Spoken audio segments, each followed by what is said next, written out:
السلام عليكم ورحمة الله وبركاته. وقصة حنون بدن لكن وقصة هدي آد مقشان إن بدن إذا كإلي بيسين دونتو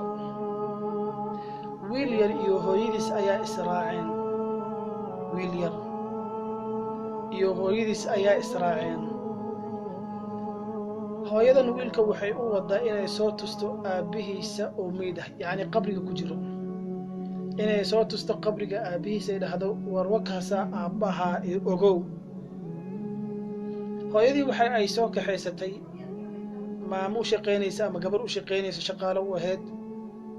qabriga dhankiisa ayay soo aadeen way imaadeen way soo ziyaarteen wiilkii aabihiisa ayay tusta qabrigii aabihiisa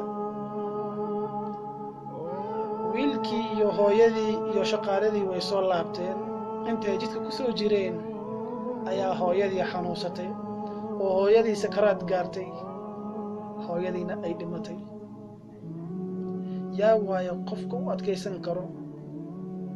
in hooyadiisa ay dhimato aabihiisna mar hore uu dhinto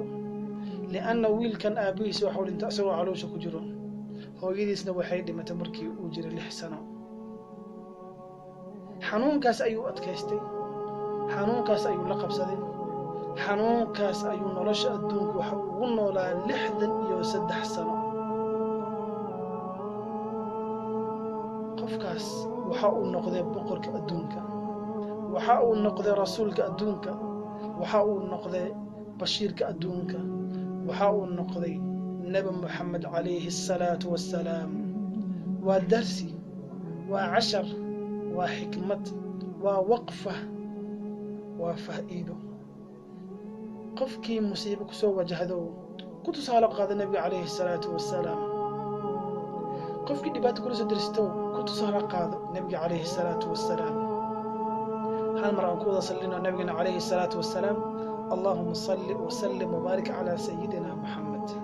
السلام عليكم ورحمة الله وبركاته.